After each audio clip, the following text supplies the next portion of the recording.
अत्यंत कमी अवधीमध्ये आपल्या सर्वांना या ठिकाणी बोलवण्याचं कारण आणि आपण सर्व अ, या ठिकाणी उपस्थित राहिल्या एवढ्या पावसामध्ये पण सर्वप्रथम आपल्या सर्वांचं मी या ठिकाणी आभार व्यक्त करतो. अ, आजची प्रेस कॉन्फरन्स यासाठी आपण आयोजित करतोय.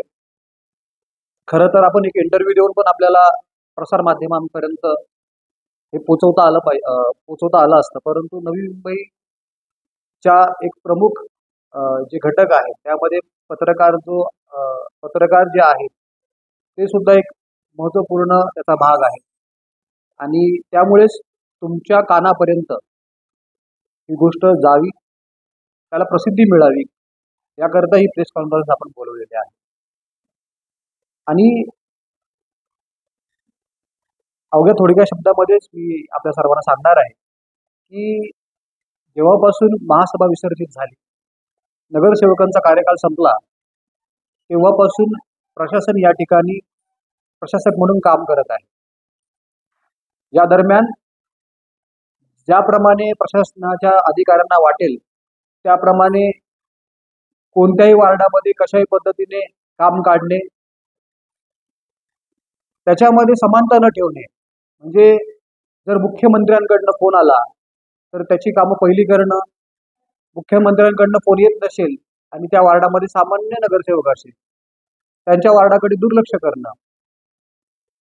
या व्यतिरिक्त जर तुम्ही पाहिलं गेल्या कालखंडामध्ये कोणत्या वार्डामध्ये किती कामं झालं याचं अनालिसिस जर केलं तर आपल्याला कळेल की ज्या लोकांनी पक्ष सोडून किंवा आपण म्हणू की ज्या लोकांनी त्या ठिकाणी दुसरीकडे प्रवेश केला आणि त्यांची कामे पहिली करण्यात आली, अशा सुद्धा घटना आपल्याला या दरम्यान पाहायला मिळालेल्या आहेत. सर्वात महत्वाचं मी सिवूडसाठी या ठिकाणी बसलेलो आहे. सिवूडचा प्रश्न आहे आणि जे आमचे सिवूडमधील नागरिक आहेत त्यांना अनेक वर्षांपासून नवी मुंबई महानगरपालिका या ठिकाणी मूर्ख बनवण्याचं काम करत आहे. महासभेमध्ये या ठिकाणी पाम बीच लगत अंडरपास बनवा DPS पर्यंत अशी मागणी 2015-16 दरम्यान झाली होती. महासभेत एखादा ठराव मंजूर झाला, उपसूचनेतून त्यावेळेस सुद्धा एक ठराव आला होता, प्रस्ताव आला होता, त्याच्यावरती उपसूचना म्हणून आम्ही सेक्टर 50 ते DPS पर्यंत अंडरपास बनवा, ओव्हरहेड ब्रिज बनवा अशा प्रकारची मागणी केली होती. ती मागणी मंजूर झाली. म्हणजे जेव्हा एखादा प्रस्ताव मंजूर होतो उपसूचनेसह त्याची अंमलबजावणी करणं हे प्रशासनाचं काम आहे, पण त्याच्यावरती सुद्धा एक तसूभरही प्रशासनाने काम केलेलं नाही. कारण त्या ठिकाणी असं दाखवलं जातं अनेक प्रकल्प त्या ठिकाणी येणार आहेत. आम्ही कोणत्याही कधीही म्हटलो नाही की तुम्ही एखाद्या पर्टिक्युलर ठिकाणी तुम्ही भुयारी मार्ग बनवा, ओव्हरहेड ब्रिज बनवा. तुम्ही आपलं स्थान बदलून त्या ठिकाणी सुविधा तुम्हाला देता आली असती. या दरम्यान किती अपघात झाले याची सुद्धा माहिती आपल्या सर्वांनी घेणं गरजेचं आहे. अनेक लोक मृत्युमुखी पडले. त्या ठिकाणी 5-6-7 हजार लोक विद्यार्थी दररोज DPS शाळेमध्ये ये-जा करतात. शेकडो पालक असे ज्यांच्याकडे गाडी घोडे नाही आहेत, ते लोक पायी प्रवास करतात आणि एवढा धोकादायक आणि एवढ्या जलद गतीने या ठिकाणी वाहने या ठिकाणी पाम बीचवरून त्या ठिकाणी येत असतात, जात असतात. अशा परिस्थितीमध्ये आपला जीव धोक्यात घालून आपल्या मुलांना शाळेत पोहोचवण्याचं आणि तिकडनं घेऊन येण्याचं काम या ठिकाणी पालक करतात. माणूस मेला तरी या ठिकाणी प्रशासनाला जर जाग येत नसेल तर याच्यापेक्षा लाज वाटण्यासारखी बाब कोणती नाही. प्रत्येक वेळेस गेल्या वेळेस सुद्धा आपण आंदोलन केलं, आपल्याला आश्वासन दिलं की आम्ही भुयारी मार्गाचं काम आम्ही लवकरात लवकर करू किंवा सुरू करू. त्याच्यामध्ये आम्हाला असं सांगितलं गेलं की कॉरिडॉरचं काम बाकी आहे, पण कॉरिडॉरचं काम कुठून होणार आहे हे खुद्द अधिकाऱ्यांना माहीत नाही. फक्त चालढकल करायची, या ठिकाणी कामं करायची नाही, अशा पद्धतीचं काम जे आहे प्रशासनाने चालू ठेवलेलं आहे.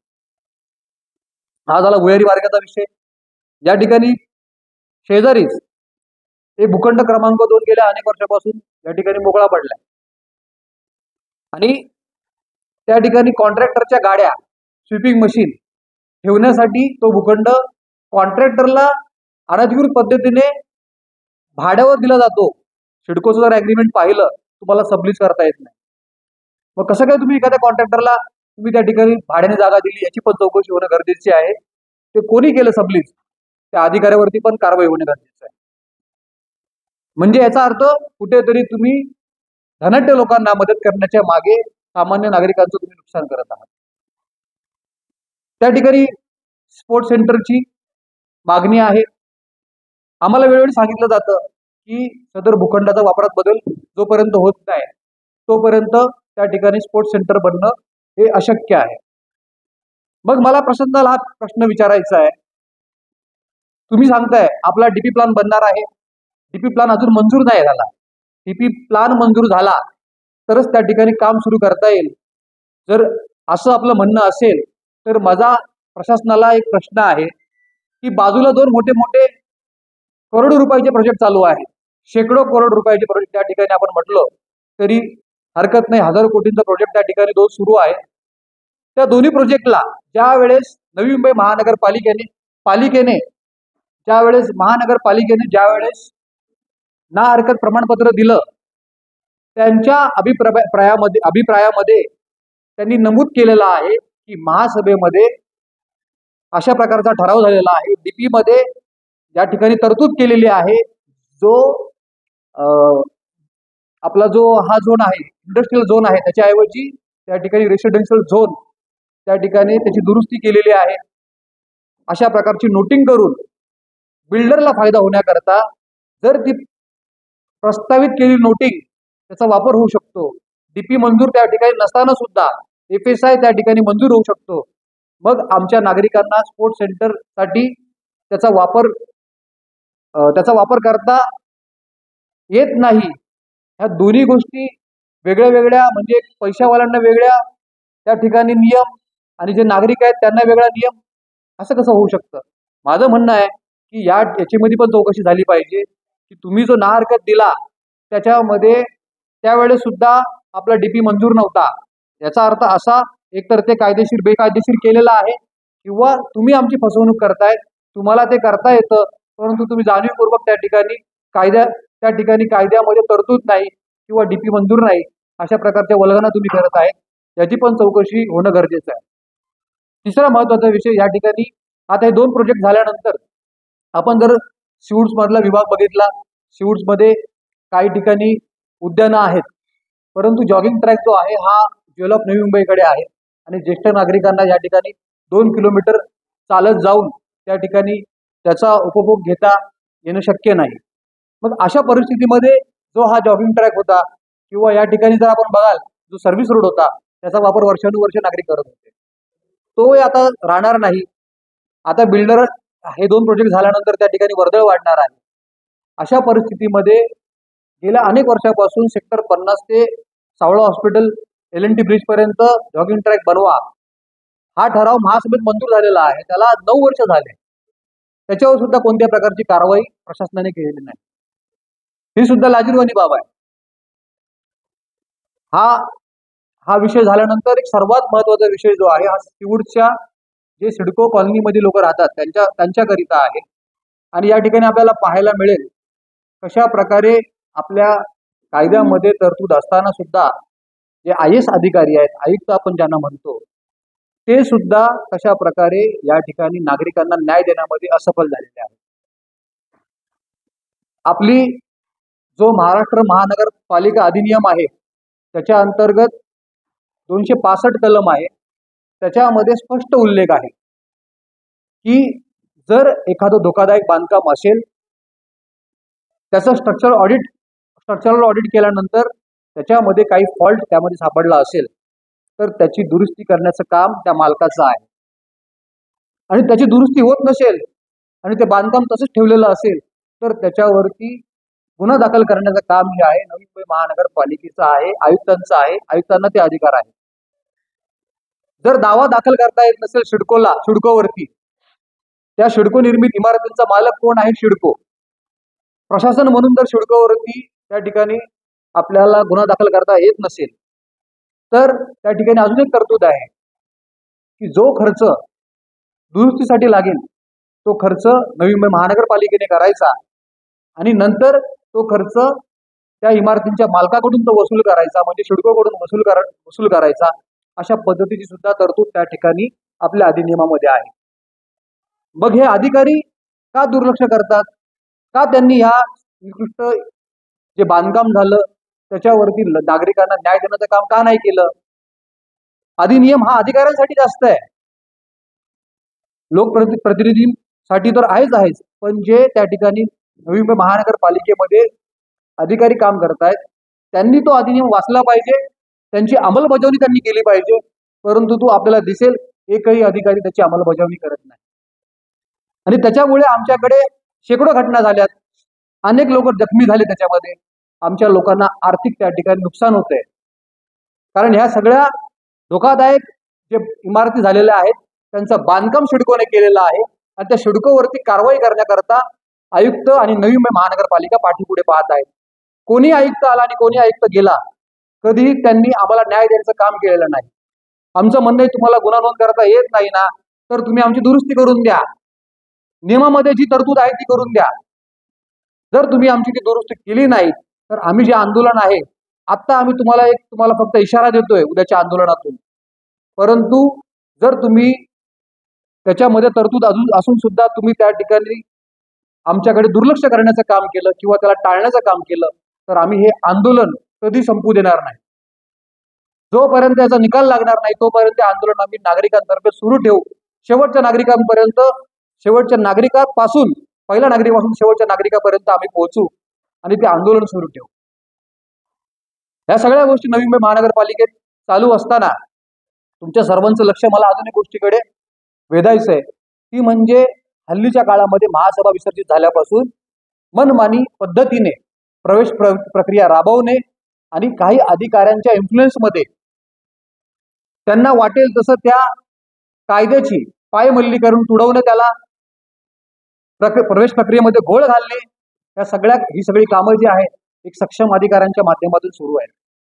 सेक्टर 50 इथं जी सीबीएसई शाळा आहे त्याच्यामध्ये क्लिअर कट लिहिलं होतं की स्थानिकांना या ठिकाणी प्राधान्य दिलं जाईल, परंतु स्थानिकांचा हक्क डावलण्यासाठी आणि इकडच्या लोकांचा ॲडव्हान्टेज निघून जाण्यासाठी त्या ठिकाणी प्रशासनातल्या जे काही अधिकारी आहेत, जे आजूबाजूच्या वार्डामध्ये राहतात, आजूबाजूच्या विभागात राहतात, त्यांच्या लोकांचा किंवा त्या वार्डातील विभागातील लोकांचा नंबर त्या ठिकाणी लागत नाहीत, म्हणून जी ऑनलाईन प्रक्रिया राबवली गेली, प्रवेश प्रक्रिया राबवली गेली, त्याच्यामध्ये 1 किलोमीटरचं अंतर नसताना सुद्धा 1.5 किलोमीटर मधील जे वार्ड आहेत त्यांना समाविष्ट करून घेण्यात आलं आणि दाखवण्यात आलं की हे 1 किलोमीटरच्या अंतरावरती आहे. त्यामुळे जे 1 किलोमीटरच्या अंतरावरती जे नागरिक राहतात त्यांचा जो ॲडव्हान्टेज होता, त्यांचा जो फायदा होणार होता, तो फायदाही आता राहिलेला नाही. हे काम कोणी केलं? हे काम त्या एजन्सीने केलं, ज्या एजन्सीसाठी जी ऑनलाईन प्रक्रिया राबवण्यासाठी 15 लाख रुपये खर्च केले. 15 लाख रुपये ऑनलाईन प्रक्रिया राबवण्यासाठी खर्च केले आणि ती प्रक्रिया सुद्धा चुकीची राबवली. त्यांच्यावरती पण गुन्हा नोंद झाला पाहिजे, आणि ज्या अधिकाऱ्यांनी ही प्रक्रिया अशा पद्धतीने राबवून घेतली त्यांच्यावरती पण गुन्हा राबवला पाहिजे. आम्हाला आमचे कॅन्डिडेटचं ऍडमिशन मिळावं म्हणून आम्ही आंदोलन करत नाही. प्रशासनाचा हा गैरसमज असेल, आम्हाला त्या अधिकाऱ्यांवरती कारवाई करायची ज्यांनी आमची फसवणूक केलेली आहे. आम्हाला तुम्ही काय समजताय? आम्हाला समजत नाही का काही गोष्टी? आणि याच्यापेक्षा मोठी गोष्ट अशी आहे की कोणीतरी एखादा राजकारणी आमच्या विभागातला अधिकाऱ्याकडे जातो महानगरपालिकेच्या आणि त्याला सांगतो शहरातल्या बाहेरच्या उमेदवाराला या ठिकाणी तुम्ही कामावर घ्या.